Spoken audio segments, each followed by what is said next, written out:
नमस्कार दोस्तों, Bharat selection wing Lakhperabagh Barabanki के ऑफिशियल चैनल पर आप सभी का स्वागत है। डिक्टेशन रामधारी गुप्ता, खंड 2, प्रतिलेखन संख्या 20, स्पीड 60, स्टार्ट होगा 5 सेकंड बाद।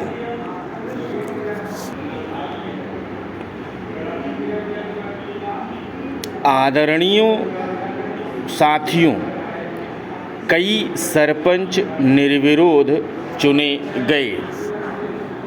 अनेक चुनाव के बाद जीत कर सरपंच बने। कई ग्राम पंचायतों के सरपंच ही पंचायत समितियों के सदस्य बने एवं उनमें से प्रधान व उप प्रधान अप्रत्यक्ष रूप से निर्वाचित होते रहे। सब पंचायत समितियों के प्रधान, सांसद व विधान सभा सदस्य जिला परिषद के सदस्य बनते रहे। उन्हीं में से जिला परिषदों के प्रमुख व उप प्रमुख चुने जाते रहे हैं। न केवल राजस्थान राज्य में ही अपितु देश के अधिकांश राज्यों में पंचायती राज व्यवस्था की स्थापना के आरंभ के वर्षों में इन संस्थाओं ने ग्रामीण विकास की दिशा में अच्छे परिणाम दिए, लेकिन कुछ वर्षों बाद किन्हीं कारणों की वजह से पंचायती राज संस्थाएं अपने सौंपे गए उत्तरदायित्व को सही ढंग से निष्पादित करने में असमर्थ दिखाई देने लगीं। अर्थात ये संस्थाएं अपेक्षित परिणाम देने में असफल रहीं।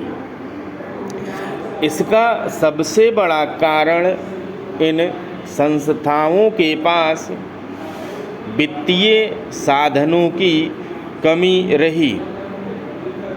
साथ ही अधिकांश राज्य सरकारों ने पंचायती राज संस्थाओं के चुनावों में भी अधिक रुचि नहीं ली। पंचायती राज संस्थाओं को अधिक गतिशील बनाने हेतु अशोक मेहता कमेटी ने सिफारिश की कि विकास कार्यक्रमों एवं योजनाओं को कार्यान्वित करने की जिम्मेदारी जिला परिषदों की हो। समिति के अनुसार पंचायतें 10-15 गांवों की मंडल पंचायतें हों तो अधिक सक्षम होंगी। ये मंडल पंचायतें ग्रामीण विकास योजनाओं को क्रियान्वित करेंगी। साथ ही समिति ने पंचायती राज संस्थाओं के चुनाव मुख्य निर्वाचन अधिकारी से करवाने की सिफारिश भी की। ग्रामीण विकास की प्रशासनिक व्यवस्था व गरीबी उन्मूलन समस्याओं हेतु गठित GVK राव कमेटी ने जिला स्तर पर योजनाएं बनाने व नियमित चुनाव कराने की सिफारिश की थी।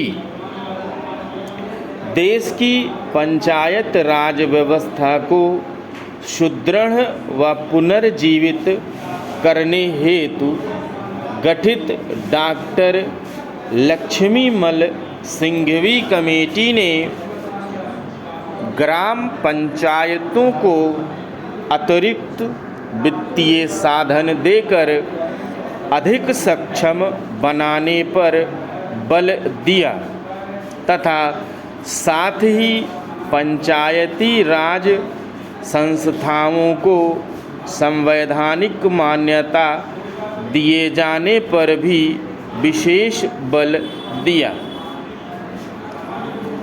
देश में पंचायती राज संस्थाओं की बिगड़ती हुई स्थिति को ध्यान में रखते हुए पूर्व प्रधानमंत्री श्री राजीव गांधी ने पंचायती राज ढांचे को सुदृढ़ बनाने की कल्पना की थी और उन्होंने पंचायतों को अधिक अधिकार सौंपने तथा महिलाओं और कमज़ोर वर्गों की इन संस्थाओं में अधिक से अधिक भागीदारी देने की परिकल्पना की थी।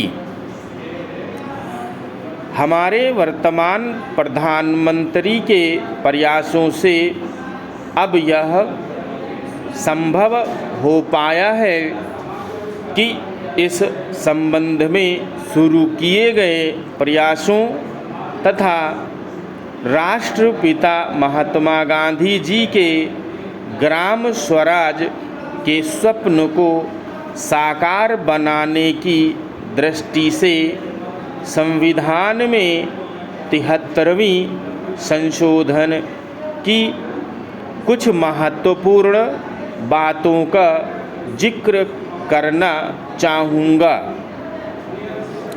पंचायती राज संस्थाओं को प्रथम बार संवैधानिक दर्जा दिया गया।